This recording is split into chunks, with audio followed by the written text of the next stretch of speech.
24th. And, how are you feeling? It's exciting, man. It's exciting. We had our premiere here in Toronto last night, and I gotta tell you, David, I'm overwhelmed and overjoyed at what I saw last night. Last night, I gotta tell you, I think I mentioned it, was the first time for me seeing this draft, this latest iteration of this cut, film. yeah. And this cut was a completely different movie Wow. than what I saw from last year. It was like seeing it for the first time. It was impactful, it was powerful, and it resonated with everyone in the theater. And Yeah. it was my first time seeing it with a live theater audience. Yeah. And having that immediate response was at times overwhelming because people felt so strongly about the film, about how it impacted them, how inspired they felt by this man's story, Dr. Ming Wang, who's helped thousands of people around the world gain sight through his foundation, the Wang Foundation of Sight Restoration. Yeah. Hearing their stories and hearing how excited they were about sharing this story to their friends and family was something that was just incredibly touching. Yeah, there were hundreds and hundreds. I mean, I walked into that room, when we picked you up, kind of connected. It was great to connect. You spend long times in between, connecting when we're in this business, and to be welcomed the way we were by the people of Toronto, to come in, and this is a very film savvy town, right? And we walked into that red carpet area, and the next thing you know, people are they are so happy to meet you. First off, they love meeting you, right? It is the Terry. So first, you are like a legend here in Canada, and certainly in Toronto. Like it was, they were just going crazy. You guys should have seen how they were going crazy over Terry. But I don't know if they were going crazy over me necessarily. The fact that I played Dr. Ming Wang in the film is what I think you're probably going crazy for. But I thank you for the words. It's very kind of you to say. But it was the heart, man. That's kind of where I'm going with it. Is, at the end of the day, honestly, you're just a dad. I'm just a dad, right? We can play this kind of Hollywood thing, and yeah, it's a beautiful career, and it's beautiful to make movies and make stories, but the most important thing in our life is what we're passing, the love of that we give to our kids in one aspect. Certainly, it's one of the most important things in our life. Yes. And when I walked into that room, I felt just so proud to be a part of a story that I could let any one of my kids watch and feel proud of Dad. Absolutely. Yeah. Absolutely. Absolutely. I think this film and the themes of this film will transcend into generations, if we're that lucky. It's that powerful. Absolutely. I think, when we had a chance to connect for the first time, we're going back now to like end of 2020, beginning of 2021, I believe. We were kind of in a lot of conversations, and when the world shut down and we really were limited quite a bit with who could travel, who couldn't travel, your name was one of the first names that came up to us as this is a real possibility if we film Sight in Vancouver. And they said, you really need to look at some tape of Terry Chen. And I said, send it to me. And I hadn't seen all of your work. Everybody has seen Almost Famous. I mean, my gosh, to be in that show. But I'm going to go back before we get to Almost Famous. I watched the tape and I watched different things, and it's fine. And if anyone puts something out there, for the most part, it's going to be good and the quality is good. So the real differentiator for me has always been either in-person meetings or Zoom. And what I look for as a producer is humility. I look for someone that I can work with on my worst day. I do say it because we all can work with each other on our best days. Yeah. But I look for people that have that kind of something that's there in the way they talk, that I feel like, okay, this is someone that when I'm not having a great day, that they'll forgive me, right? And that they'll point it out. They'll be transparent. They'll work with me. And that when they're having their worst day, that I can forgive them and that I can find it in, and what is that? Do you remember us talking in those early days? And it was just like, Absolutely. getting to know one another. It was powerful because that's what leads to a movie on the screen. Absolutely. It's the relationship you actually have with your director and your producer and your actors with you, It's paramount. It's paramount. And aspiring actors out there, take note of what David just said of what producers are looking for in filmmaking, because I think it's incredibly relevant and important. What struck me first and foremost about my interaction with you and Andrew and Dr. Wang from the onset was your openness to collaboration. The film industry is a combination of all the fine arts, so collaboration is extremely important. Even though this is a true story based on a real man's life and the challenges and obstacles that he was faced as a young child growing into adulthood and what he accomplished in adulthood is inspiring. And we've been throwing that word around quite a bit, but inspiring doesn't even begin to describe this experience and this man's life experience. The incredible hardship that he had to endure to get to where he's been is one of just incredible motivation for many reasons. But again, getting back to the reason why I was brought on and why I felt so engaged in the project was not only because it's an Asian American story of an immigrant coming from China, and realizing his American dream, but the fact that you have taken everybody's creative input and tried to implement it in some way in this film and communicating what we want to communicate. And Dr. Wang has been very open about how this is not only his story. It's a story of many people and many people's experiences. If you've ever been an underdog, if you've ever experienced discrimination, if you've ever experienced, loneliness or depression, this film will speak to you. Wow. That's, I'm kind of struck with how Dr. Wang has just opened his life up that it might be poured out for others in a unique way. And I don't need, that sounds a lot like Jesus language, to be honest, and I want to be very careful. But I do want to say Dr. Wang in so many ways has allowed his life to kind of go under the microscope, so to speak, so that others might connect and feel a part of this story. In fact, because we have been screening this project across the country, one of the things that has been created is the This Is Our Story movement.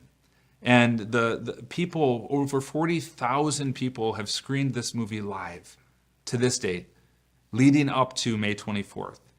And the comments that continue to flood in as these people have seen Sight has been connection. They have actually connected with the movie. They say, this is our story. This is my story.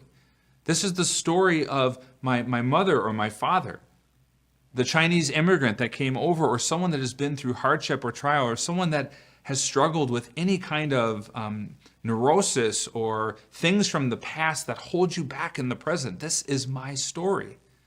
And so we created a unique and new movement.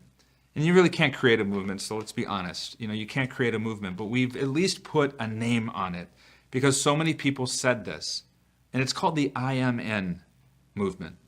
And it has started. So if you believe in the movies that Angel Studios puts out, if you believe in Sight, if you look at this trailer and it stirs something in your heart, would you consider going to hashtag or putting something out there, hashtag I Am In? Because when you do this, we're going to join together as a community over these next 2 weeks as we lead up to the launch of Sight on May 24th, Memorial Day weekend. But it's going to go well beyond Memorial Day weekend because we want you to be a part of the I Am In movement. Consider it. You can go to angel.com/sight to purchase tickets today. And when you purchase a ticket, you are a part of the I Am In movement. We're going to have a way for you at some point to upload your videos and tell your story and why this movie, why this film Sight is meaningful to you. If you're just joining us now, I'm sitting with Terry Chen, the legend, Terry Chen, who played Dr. Ming Wang in the movie Sight. It's a movie that's hitting theaters across the country. In fact, I just got an update today. We are in over 1,800 screens. That's 1,800 theaters across the country. We are so proud of our partnerships with AMC and Regal and Cinemark and Cineplex and Landmark. So many theaters. Marcus, these theaters have been so powerful in bringing projects that amplify the light from Angel Studios. And the next one up, we're like in the batter's box, ready to go, is Sight. It's coming out May 24th, Memorial Day weekend. Go to angel.com/Sight to get your tickets. Man, that sounds like I'm a salesman, doesn't it? I just feel like, but we have to do it. Yeah, there's nothing wrong with that, man. We have to do it. We're here for a reason. Absolutely. And it's a very important and inspirational one, so yeah. You know, the last bit of salesy, do you know that we've got a merch prize package on this show today? Yeah, how do I get that? Exactly. I want a merch prize. You got to pull out your phone and actually buy a ticket. Then you'll be entered in. Because if you pull out your phone and you buy a ticket right now during this live stream, tell your family, your friends, your name will be put into a drawing. And we're going to actually pick it during this live stream at the very end. We're going to have a merch prize package. It's going to contain a hoodie. It's going to have shirts. It's going to have these cool bracelets that I'm wearing here that say there's more to life than what you see, both in English and in Braille. How cool is that? We have the poster. We're putting this together for a lucky prize winner. We're gonna draw that name and we'll show it at the end of this live stream. All right. I feel like, you remember when you watched The Price is Right and Bob like say something like, and now check out with your local sponsors. I feel like that was the sponsorship moment. But I do want to I'm going to even set the notes down because I actually just want to have like a real conversation with you and invite everyone in to that. Is that cool? I love it. All right, man. Let's do it. I'm going to cross my leg too. Yeah, get comfy in here. That's right. So join us. Please join us. Let's go back to pre-production. Okay, you're in Vancouver. It's COVID. As an actor, the film industry is very scary at this point because you're not sure when you're going to get back to work. You were one of the lucky ones to work in a town that had a lot of shows going, and you were available for getting engaged in those shows. So I think you've had several different things happening in the Vancouver film space, television and film. But I want to go back to something a bit more personal for you because you were becoming a dad for the first time when I started talking to you. Mm-hmm. And because of our conversations, I just know how important fatherhood is to you.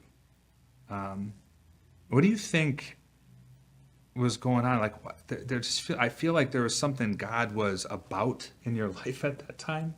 There was something that was happening for you because I was feeling it in your voice. Like, maybe could you bring us into what that time was like when you received that call for Sight, of all things, and the things that were going on, if you would? Yeah, of course.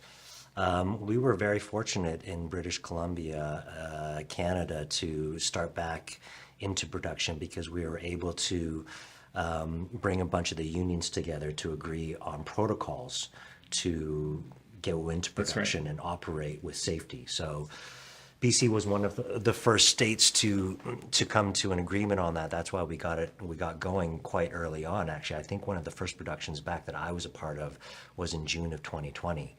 That was very early on, and we didn't get to, pre-production for Sight until later on in 2021 in April. But that was one of the reasons that I think, were able to, get going that early on. But at the same time, my son was born at the end of September in 2020, and he was born 3 months premature. So he was a micro-preemie. And at the time, being a new parent and a new dad was incredibly daunting because I was terrified about being a dad. I'm an older dad, A. B, never had kids before. And especially during a time like the pandemic where there was so much isolation and uncertainty, it just added to it. The fact that my son was a preemie meant that he had to spend 3 to 4 months in an incubation tank in the NICU. And one of the side effects to being in the incubation tank is that it's filled with oxygen, and oxygen can potentially detach the retina from the eye socket. And that was a prognosis that came about from my son's doctors at one point. And I'm sitting here going, I'm doing a film about a man who's one of the most renowned eye surgeons in the world. How serendipitous of a moment is this? So I reached out to Dr. Wang pretty much immediately, and I believe that same day, within the same hour, he had put me in touch with a pediatric ophthalmologist and gave me some insight and knowledge, and knowledge is power.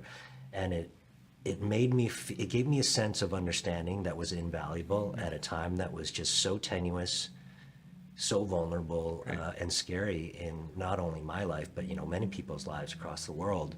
But I feel like it was a time that, and everything in life is about timing, isn't it? Right? I like to call it divine providence. I just Yes, think absolutely. it's like extraordinary. Absolutely. And to be aware of those moments Yeah. is powerful as well, because those moments sometimes can slip away without one's acknowledgement. That's right. So not only did I feel like, this was meant to happen in so many ways, but, more so the relationships that I've developed with yourself, Dr. Wang, and other people that I've met throughout this process is really what I take away from this project. Not only the fact that, I'm able to take on a role that is so significant in terms of the story of Asian people and how we're represented in film, but an opportunity also to connect with some really special people. Yeah, it is amazing, this industry and the craft of putting a project together. There's hundreds of people. Okay, so there's hundreds of people that make a movie happen. Not just on set, so you would be surprised at how many people are on set. I mean, the reason why Terry is the actor he is isn't just because he's learned how to act, in high school, and then you get into it's he has a specific ability to act with about 50 to 100 people looking at him while he's doing it. I mean, what you see is you're seeing a perfectly framed out box right now. But what we see is a whole bunch of lights and stuff. Can you just move the camera around a little bit? Just like look at all the things that are around us. What we are surrounded by a lot of just distractions. And think about being an actor when you have to channel the character first off. And imagine it being an emotional moment. When it's that emotional moment where you have to cry, now you have to first get through that. But then you got to do it about 4 more times. Maybe even more. And to get into that kind of sacred space, and the reason I call it sacred is because I believe it's a God-given talent. And God-given gifts, I call those charisms. And when God gives you a charism, ladies and gentlemen, he just wants you to use it. He wants you to show it. And this is what you do, Terry. I mean, talk about what it was like to actually channel the person of Dr. Ming Wang, by the way, who was on set watching you every day. So it's like, oh my gosh, how did you do it? With a lot of fear, apprehension, All the and medical self-doubt. Oh man. Yeah, no, I mean, listen, every production, every character calls for a different set of skills, and I think it's incumbent upon the artist to make sure that our arsenal and our storage room full of weapons is full. And a part of that is, understanding text, understanding script, understanding, that there are 3 acts in a film, and that there's an evolution and arcs to every scene. You talk about, performing in front of strangers, and, on any given crew, it can be 20 to, 200 people. Not unlike theater work when you're performing in front of, a theater audience. The only difference is that we, as film actors, we don't have this immediacy of satisfaction of watching the audience clap or get engaged. I mean, there have been moments, and there were moments on set where, some of the crew reacted to some very powerful scenes that we had in the film, and that was so touching to see, because that type of emotional reaction, especially with crew who work 14 to 16 hours a day, 3 months at a time on film, it's a tough, laborious job. Sometimes it's really hard to get into these emotional moments, especially when you're working as a crew member. So to see everyone engaged on a level, not only because Dr. Wang was there, but because they believed in the story and how inspirational it was and is, just added another layer, and I guess might have added a little bit more pressure to the situation. But truly, if you look at Dr. Ming Wang's experience in life, and you talk about pressure, you talk about discrimination, you talk about tough moments and obstacles to overcome, being on set and, doing a film is nothing like, escaping a revolution, moving to a foreign country where English isn't your first language, and succeeding in a field where people have told you, no, you shouldn't do this because you're not from here. Wow. Making movies is easy. Wow. Right? It's a very good perspective, and it's true. I mean, he brings everything he can to every moment. So even when he was on set, he joined us. It was like this privilege of being close to him. Yeah. But also he was connected to his patients, and then Yeah. he'd come to look at something we had. You got to imagine some of this movie we have in some of the flashbacks. You go back to China, and you get to see Dr. Wang as a child, and those scenes are authentic. We play the actors are speaking in Mandarin, and we've got big subtitles, so it's going to be good. You'll be easy for you to read that, but I don't speak Mandarin, and for me to watch each frame, it was so important to have a whole team around us, including Dr. Wang, who kind of approved each of the Mandarin speaking lines, and we had people that were there, dialect coaches, as well as language experts, to be there to make sure that we were kind of communicating what needs to be communicated. And you entered into that character, Terry. I remember on day 2, you had a very tough scene. I mean, I was actually surprised that they put it on day 2, but Yeah, they had a lot of. I suppose I should take ownership of that, but I watched that crew on that day, and I know exactly the moment you're talking about. And it was a powerful moment for all of us. We were at the beginning of a 30-day shoot, and Terry just went for it. And Terry has his process, and I remember just watching you with your beats on, and you get into character, you take them off, and all of a sudden you were there, and you were in that moment, and we were all watching, just our jaws drop. I can't wait for you to see this moment. When Terry connects, he will connect with you as Dr. Ming Wang in a way that you won't believe. You just won't believe it. Please consider buying your ticket even right now. Go to angel.com/site. When you go to angel.com/site, or check out the QR code on the screen right now, you will be entered into a special prize that we're going to do a drawing for at the end of this live stream. It's going to be an opportunity for you to win a merch prize package. It's going to be filled with hoodies and with t-shirts and with cool bracelets. Listen, we want you to celebrate this film with us and wrap the film site out in the marketplace.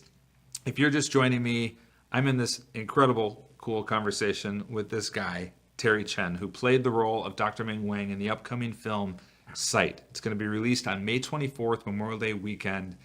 Terry played the top guy, call it number 1 on the call sheet. He's the man, Terry Chen. Can we get back into it? Let's get back into it. Is that cool? Absolutely. Okay. I want to go back, actually, to before Sight. This might be fun for our audience just to kind of connect with you. But, Terry, you've been in some pretty epic movies over the time. And I just want to point out 2 of them, and maybe you can bring us into what it was like. I can try and see if I remember. I'm getting all those. Yeah, jog my memory, David, please. I don't think anyone is going to forget the movie Almost Famous, where you played the iconic Asian American Ben Fong Torres. How in the world? I mean, you had a chance to work with Cameron Crowe, to be involved in what has gone down as one of those movies that everybody remembers. You say Almost Famous, they know. So take us along the journey a little bit and what that was like. Well, Almost Famous was my first Hollywood movie and my first year of auditioning when I got into trying to be an actor. I dropped out of the University of Calgary after a couple of years. Education was never my forte. I wanted to go out and experience life. So I moved down to the Cayman Islands, and Wow. I was bartending on the beach. That is experiencing Because life. Wow. I wanted to live my Tom Cruise cocktail dream out and get away from my family as far as I could. So I went to the Caribbean. Yeah. At the time, it was someplace where I could go and figure out. I didn't know it was a journey to figure out the rest of my life until I got down there, until I saw the environment that I was working in. And I was working with, people who were 10, 20, 30 years older than me. Wow. And my future flashed before my eyes, and I saw myself as potentially a 50-year-old bartender doing the same thing I'd been doing, and it terrified me to the point where I had an epiphany sitting on the beach going, okay, Terry, You don't want to be this. And that was a very important awareness of what I didn't want to be. And then I had to shift my focus to what I wanted to be and what I'd love to do in school and as a young person, because I feel like that was a time that was unfiltered, and I had to look back at what truly brought me joy and happiness in life. And at the time, it was sports and movies. It was too late for me to be an athlete. You know, at the time, I was, I think, in my late teens, early 20s.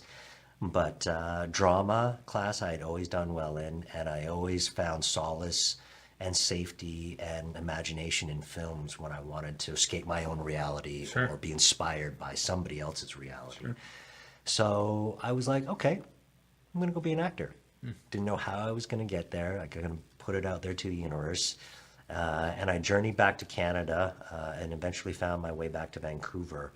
At about 23, I started auditioning. Almost Famous came along. And I auditioned for it, put it on tape in LA. I was down in LA at the time dating a girl. And serendipitously, the casting called and said, hey, we'd love Terry's tape. Can he come in and meet the casting director, Gail Levin at the time? And I went in and met Gail, and she apologized that Cameron wasn't around because he really liked my tape. He was in New York at the time meeting with Kate Hudson, who eventually came on and played Penny Lane in the film. But through that meeting with the casting director, Gail, it wasn't long after that I got a phone call from my agent when I was back up in Canada and telling me that I had booked the role. At the time, you know, it was the untitled Cameron Crowe project. Nobody knew what it was really about. Cameron had just done a film with Tom Cruise. What was the film called? Jerry Maguire. Yeah. And Jerry Maguire did very well for DreamWorks. So DreamWorks said to Cameron, okay, what do you want to do next? You basically got a free card. What would you like to do? And Cameron responded by saying, I have a little love letter to my rock and roll writing days, Rolling Stone days, and I'd like to make a film about that. So Cameron was a young writer, very talented. He wrote Fast Times at Ridgemont High, which was a quite well-known film, classic. But he started rock reporting for Cream magazine at 16. So the story about how he met Ben Fong Torres, who was the original Rolling Stones editor, is true in the film. He was brought on. Ben didn't know that he was the 16-year-old kid writing. He just read, his writings and his hobbies and was like, okay, this kid's got talent. Let's hire him to go out and follow a couple bands around. So the band in Almost Famous was a composite of the Eagles and the Allman Brothers, and egos and stories and that were aplenty. But that was his next film, and Ben Fong Torres I got to meet before we went into production. His story of becoming an Asian American is an incredible one too, because he came to America through the Chinese Exclusion Act, had to buy a dead Filipino man's name, and that's why his last name is Torres, to enter into America. gosh, So hence his name is Ben Fong Torres. That is crazy. Yeah. So you get into the industry, but tell us a little bit about why, maybe not why, like what it was like, what it is like to be an Asian American actor today. And maybe if you could just draw us into that personal story, because that is a personal story. Yeah. And how sight kind of intersects with that journey. Thank you for asking that question, Dave. I really appreciate it. I mean, it is a personal story, and in my head, I'm always like, nobody wants to hear the story. Who cares about my story?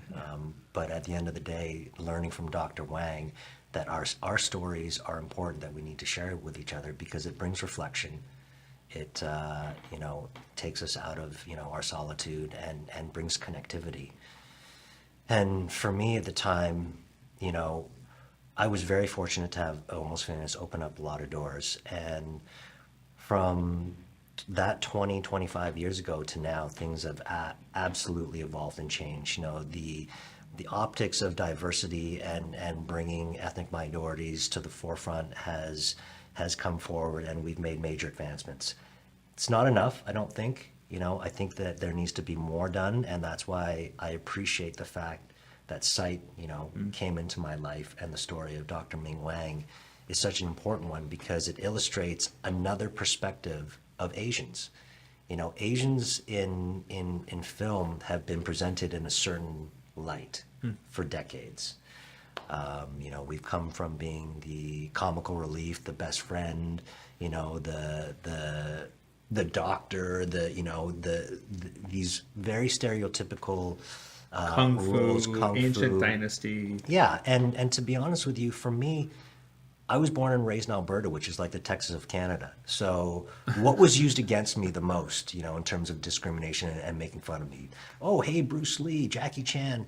So wow, yeah. those, we talk about martial arts, and martial arts is a huge part of Chinese culture. That was not my experience because I was raised in North America. Right. And those icons were used against me to diminish me, Discriminate. and to make me feel small. I have the highest respect and the highest regard for Jackie Chan, for Bruce Lee, in our culture because they're incredibly important. They've opened up so many doors, but they're only one aspect of our culture. And, you know, it doesn't give the whole picture. And it's opportunities like this that give an insight into what Chinese culture is about, and the values that we hold true, our faith, our determination, and our connection to family, these are all, you know, traits that everybody can relate with, I think. And they're not only, you know, ethnic specific, you know, they're humanistic. Ironically, with all the diversity and all the, you know, and the amount of exposure that, you know, we're having these days, I'm also seeing a decline in production and in budgets coming down. And, you know, the film industry, as you very well know, over the past, you know, year, 2 years, has been very, very difficult, from strikes, you know, to the pandemic, So tough. to, you know, other outlying factors that we have no control over, but we have to survive through. This impact in terms of visibility is now being met with, you know, a lowering of finances to explore our stories. That's why this story itself is so special and so impactful at this particular moment, because it's not only celebrating Asian culture, it's not only celebrating the life of Dr. Ming Wang, but there's a whole community that you and Dr. Wang have galvanized through your hard work. There's a reason why it's being shown in 1,800 theaters. There's a reason why there's thousands of ticket pre-sales happening. There's a reason why screenings like last night are so impactful, because you and Dr. Wang have done the legwork and put in so much effort. You see the energy that this man brings to this project, and this has been seamless and throughout the entire production since I've met these guys. And for you, I mean, I'll throw a question back to you. You've been working with Dr. Wang for the past decade to bring this story to light. How's the journey been for you to see all of this come to fruition now and see people react the way that they're reacting to the film? I honestly, I think, first off, I mean, I couldn't do any of this without my wife and kids. I mean, they have been my greatest cheerleaders. There's a lot of travel involved with this.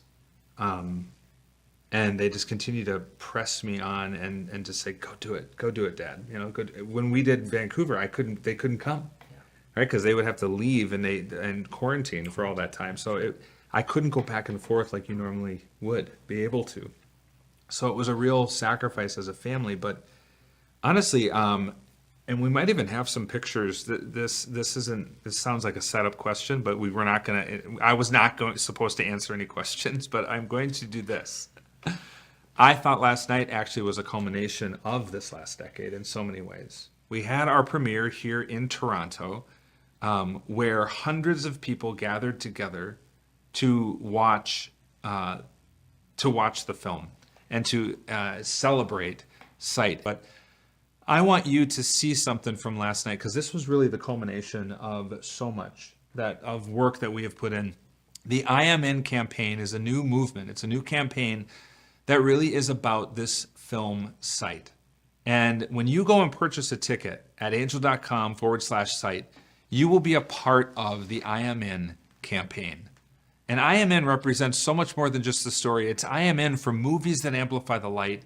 I Am In for supporting this story of a Chinese immigrant and showing the contribution that the Chinese community has actually made, the immigrant community has made to this great North American country, both in the United States and in Canada. And check it out. Look at all of these people that gathered together to show their support.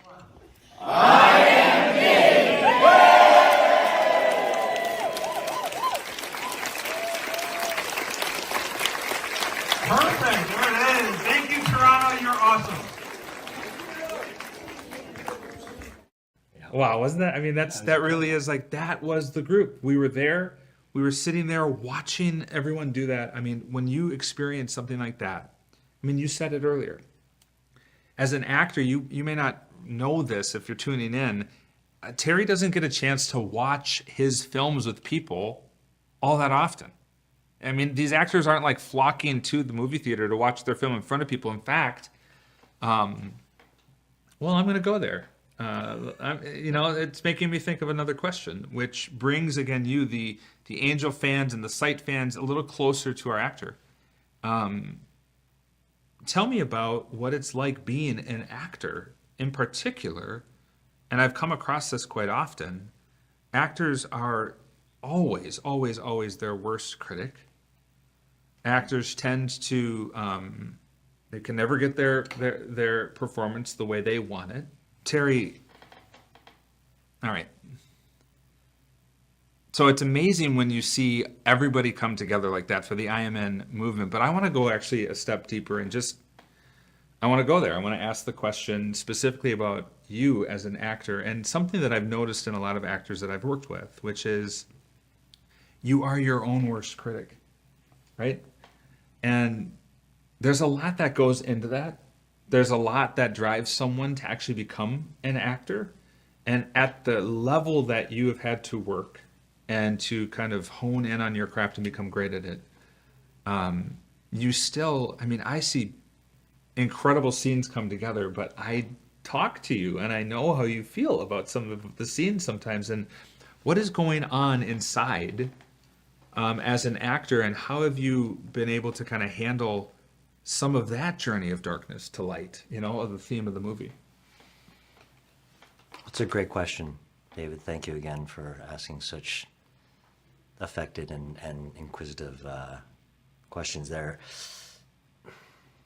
So I think in striving for perfection, which a lot of artists, and it's a very subjective, perspective in terms of what perfection is, but for me, it's about capturing a moment of honesty. I think that, regardless of the amount of preparation as one does potentially for a scene, and if we can break it down to just scene by scene and how we shoot potentially, out of order. And like you said, my second day, we got it immediately into, this pretty powerful cathartic scene. Sometimes that rehearsal time it kind of sets you up for an expectation of what you want out of the scene, and chasing that expectation can be harmful, because then you're moving away from an authentic moment when you're going for something that's preconceived and sort of thought out. I think that the magic in film that can happen is when that rehearsal time and the preparation lends for moments of improvisation and moments of honesty, and you have to let that happen. You can't force a moment like that. You can't force authenticity. You can't force moments, real moments. And that's the biggest thing. I think a lot of artists and actors get into filmmaking for different reasons, whether it's ego, whether it's, the need for attention. For me, it was the need to tell stories, and how films affected my life and saved me in a way, from what I was experiencing at certain times in my life, and has brought me solace, has brought me respite, has brought me calm, has brought me joy and love, and has helped me understand the human condition. And that's one of the biggest facets of, this process that I love, is understanding the human condition, human psychology, why people do things that they do, the motivations behind it. It answers questions on a more philosophical and existential basis for me as well, about who I am, what I am, why I'm here. that I ultimately had to find out for myself. And as you said before, you know, with kids now, and I have two, I'm so grateful to have a little boy and a little girl. You can tell them to do what you want through your experience as much as you want, but they're ultimately going to want to go out and experience it for themselves. That's right. I did it myself. You know, when my father told me at one point, you know, after I was late for curfew, and he just told me very solemnly, I want to share my experience with you so you don't have to go through the same pain I went through as a child. And I don't know where this came from. I think I was about 13, but I immediately clapped back to him and said, Dad, I respect you. I appreciate what you just said, but I have to go out and learn it for myself. Where did that come from for a 13-year-old, you know? And I kind of lived that truth for the rest of my life. I turned 50 next year, and I'm still searching. You know, I'm still on my spiritual journey. Yeah. Thank you for sharing that. I mean, it's a lot. It's a lot when you actually, and when you see yourself on screen. I mean, I was trying my best to kind of lean back during last night's premiere and just look at you a few times, because you're impacting so many people in this movie. And I want you to know, I just want you to hear this, Terry, that we are so blessed to have had you play the role of Dr. Ming Wang. You brought yourself to that role, and you worked with Andrew Hyatt so beautifully. You worked with Greg Kinnear as your sidekick, as a doctor. Misha Bartnovsky is who Greg played. The chemistry between the two of you. Thank you for giving so much to that role, Terry. I appreciate the words. I really do. It was a special project, and made even more special by, again, the people and the connections that I made. Can we get back to Greg Kinnear, please? And Let's do that. And what an Yeah. incredible talent, and what an Tell incredibly me- generous man he is. Terry Chen, tell me about working alongside, I mean, an epic person like Greg Kinnear. Greg Kinnear, for me anyways, you know, I grew up in the 80s and the 90s, and, you know, I watched, you know, As Good as It Gets, Little Miss Sunshine. I think that Greg Kinnear is one of our most underrated actors. But not even as an actor, performer, meeting the man and getting a sense of who he is, how generous he was with his time, how generous he was with his storytelling. For me, I immediately jumped to tell me stories about Jack Nicholson, tell me stories about James Brooks, you know, Harrison iconic. Ford, Yeah, always exactly. right? You know, and he shared some stories that were just like, thank you, you know, like it personalized things for me on a level where, you know, I could have these conversations with Greg and we were equals, you know, and from my point of view, you know, it was a relationship that I'll cherish, you know, moving forward for the rest of my life. Because as you mentioned before, and Andrew mentioned when we got into this film, the relationship between Misha and Dr. Wang was a pivotal one in terms of them pushing each other, Right. in terms of them supporting each other through such difficult times, Right. and through failure and through triumph. Greg brought an amazing amount of just authenticity and truth and realness to Misha. Some of my favorite parts in making the film were just moments where, you know, I would just watch Greg work and I forgot I was in the scene with him. I was so just, you know, enamored with his performance. But he really just made he always makes such great choices. He always makes everything that comes out of his mouth naturalistic, you know, and it was an absolute pleasure to work with him, and I hope I get to do it again soon.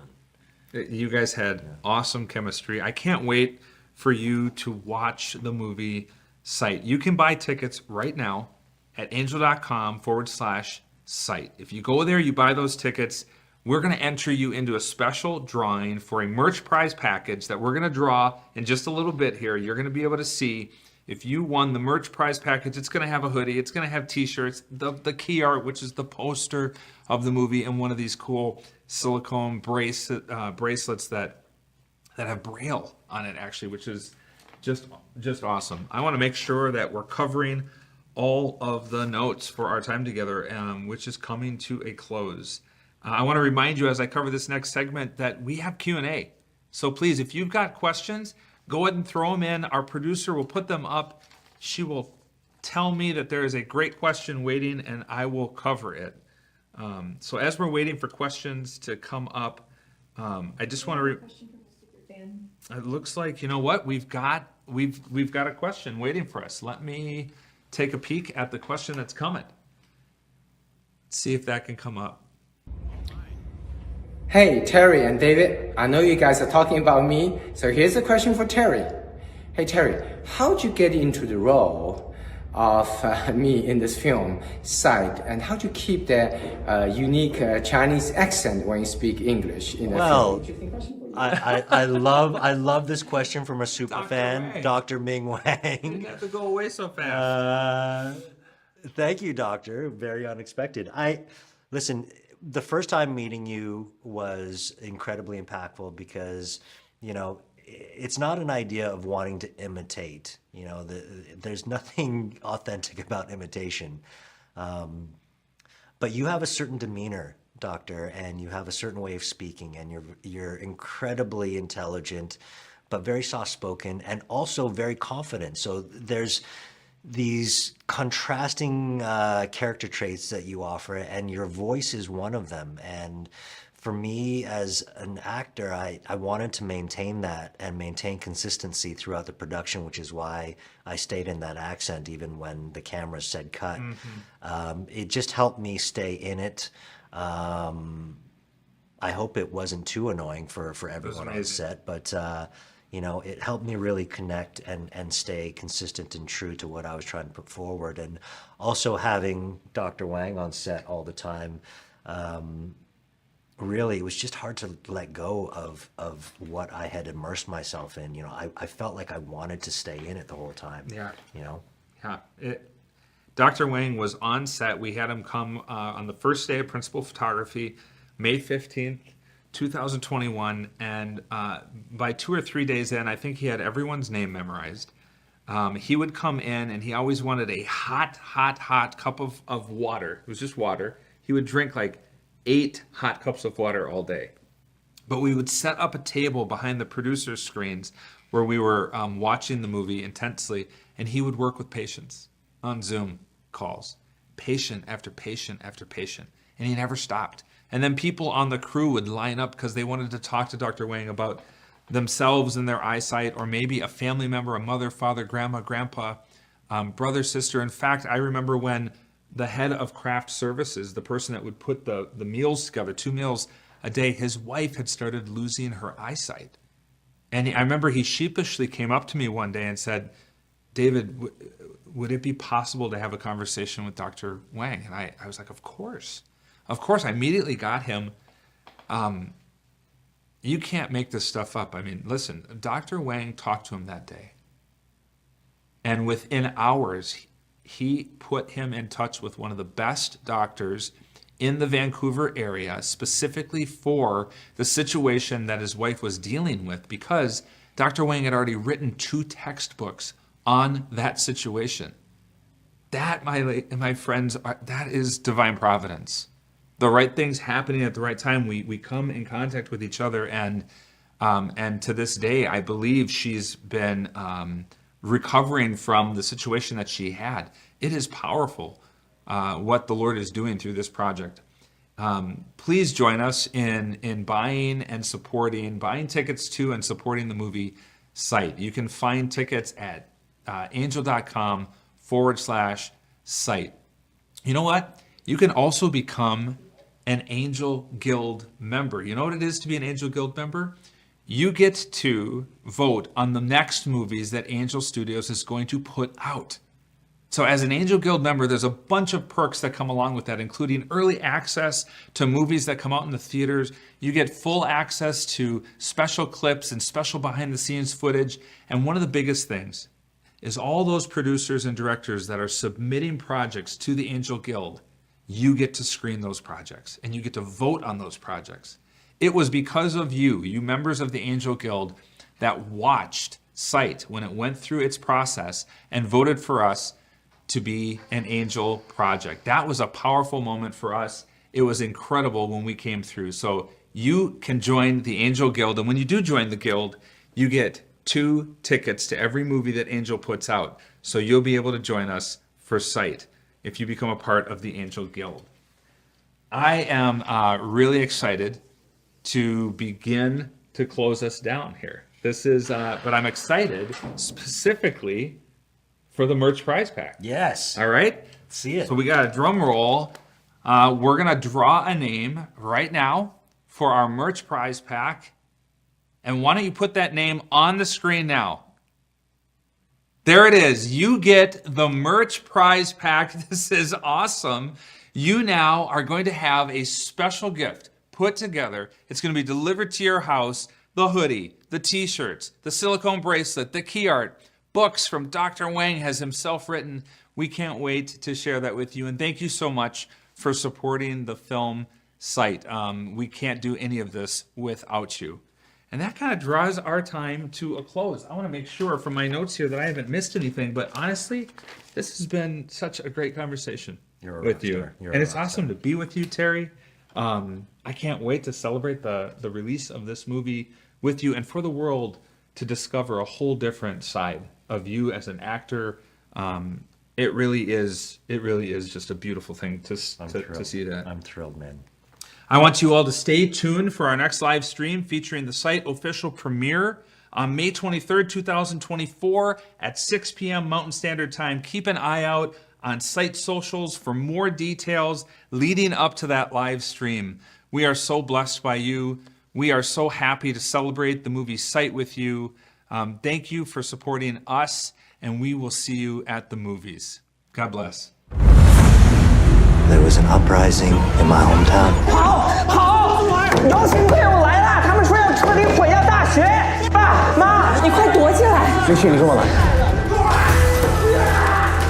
不要出来，跟我来找你。爸，我能帮忙。待在这里。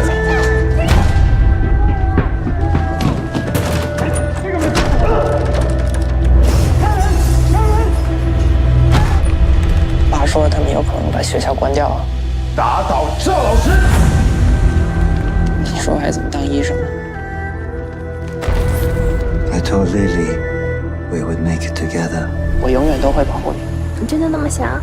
当然。 Everything would be okay. 那两个小坏蛋在这。别信，快帮我！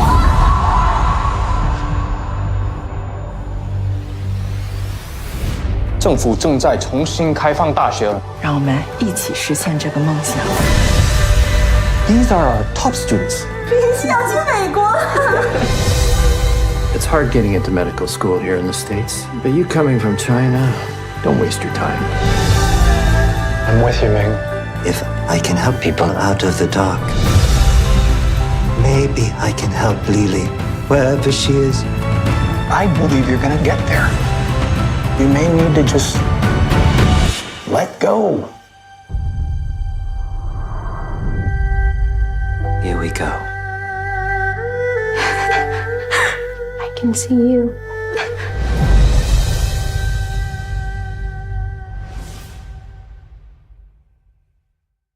Hello, I'm Terry Chen. I play Dr. Ming Wang in Sight, a powerful new movie from Angel Studios. I'm the actual Dr. Ming Wang. Sight is the story of a Chinese immigrant moved by his past to heal a child's future. It's my story. I come from an immigrant family, and Sight reminds me of the important contributions Chinese Americans have made in this country. My character pioneered an eye surgery that has changed the lives of millions of people across the world. It all started right here at this very eye clinic. Sight is only in theaters May 24th, Memorial Day weekend. Click the link below and get your tickets to watch Sight at a theater near you. Perfect casting, right? I'm just as handsome as he is.